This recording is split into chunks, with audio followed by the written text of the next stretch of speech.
something intriguing has been taking shape behind the scenes at St. James Park in recent hours. And it is not the kind of noisy movement that comes with immediate headlines or official announcements. The atmosphere is quiet, almost calculated, yet filled with signs that the more attentive supporter learns to recognize over time. When Newcastle entered this discreet mode, it usually means that important decisions are being discussed away from the spotlight, with every detail analyzed with extreme care. For those who follow the club on a daily basis, the feeling is one of contained expectation. There is no euphoria, but there is no calm either. There is that sense that something is being assessed with urgency, but without reckless haste. This is exactly the kind of climate that tends to precede decisive moments in a season. And if you like to understand what happens beyond the four lines of the pitch, it is worth subscribing to the channel now so you do not miss any important updates. Newcastle United's start to the season did not follow the script many supporters had imagined. Inconsistencies on the pitch, difficulties in maintaining regular performances, and, above all, a tough run of physical problems that directly affected the team's structure. When the squad starts to be tested in this way, every decision made by the board carries even more weight, especially when the transfer market is open. January arrived, the window opened, but movements on Tyneside have been minimal so far. No major arrivals, no impactful departures from the main squad, only a few players from the under-21s have left the club, which naturally increased supporters' anxiety. The question that began to echo among fans was simple and direct. Is Newcastle really going to stand still while the team struggles with so many absences? This is where the most relevant information emerges, the detail that changes the tone of the whole story. Keith Downie, a Sky Sports journalist, revealed details of an exclusive conversation he had with Howe, away from cameras and the rehearsed answers of press conferences. According to Downie, the head coach was clearer and more direct than he has been publicly, admitting that the club is seriously considering signing a player later this month. This revelation stands out because it contrasts with the official message Howe had been delivering. In recent interviews, the line was always the same. Newcastle would not spend money in January simply to fix short-term problems. The idea was to stick to the plan, avoid rushed decisions, and only act if a truly suitable opportunity arose. However, according to Keith Downie, that stance has begun to shift in recent days. In a private conversation, Howe made it clear that there are constant meetings taking place between himself, Ross Wilson, and the recruitment department. These meetings are not procedural, but focused on evaluating concrete names, especially given the current situation in defense, which remains severely depleted. Injuries have been a decisive factor in this process.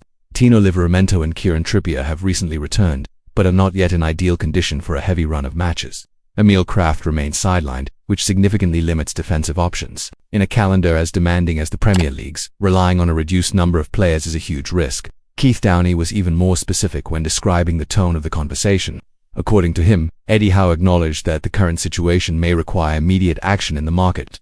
This is not about signing someone due to external pressure or to please supporters, but about avoiding a strategic mistake that could compromise the rest of the season. This kind of honesty, even off the record, reveals a great deal about the club's current moment.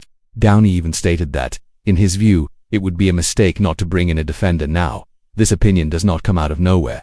It is based on the real context of the squad, the volume of matches, and the risk of further injuries. For supporters who closely follow Newcastle's day-to-day, this warning makes complete sense. And if you enjoy this type of in-depth analysis, subscribing to the channel helps a lot in keeping this content going.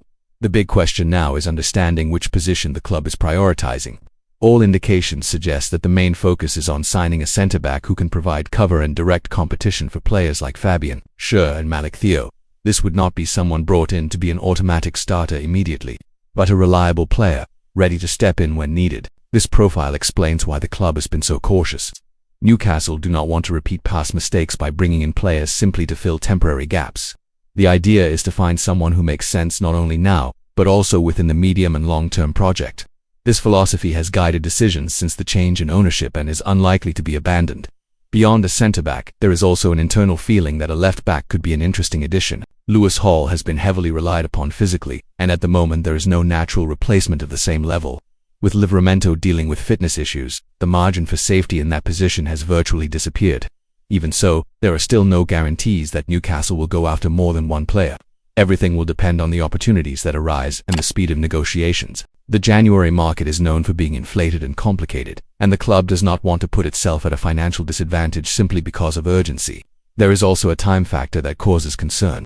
As the days pass, the available options become fewer. Selling clubs are aware of the needs of those seeking reinforcements and tend to harden negotiations. If Newcastle wait too long, there is a real risk of ending the month without any signings, something that could have consequences on the pitch.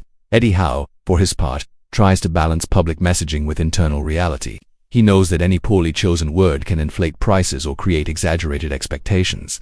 That is why the difference between what is said in press conferences and what is discussed internally is often significant, as this conversation revealed by Keith Downie made clear for supporters. Understanding this dynamic is essential. The absence of announcements does not always mean a lack of work behind the scenes. Quite often it is the opposite.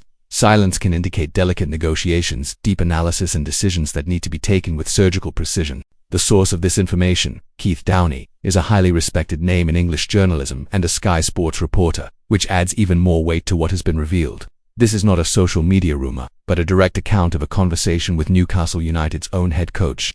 This does not mean that an announcement is imminent, but it confirms that the club are alert and open to acting. The door is not closed, and that alone completely changes the scenario compared to what was imagined just a few weeks ago. Supporters now live in that moment of tense waiting. Each day without news increases anxiety, but also reinforces the hope that, if something does happen, it will be a well-thought-out strategic signing aligned with the club's project. Following this process closely makes all the difference in understanding the team's future. If you want to continue receiving this kind of detailed, contextualized information based on reliable sources like Sky Sports, consider subscribing to the channel. It helps the channel grow and ensures you do not miss any important updates about Newcastle United. The market remains open, meetings continue to take place, and the coming weeks promise to be decisive, whether through a targeted signing or by maintaining the current squad. Every choice made now will have a direct impact on the rest of the season.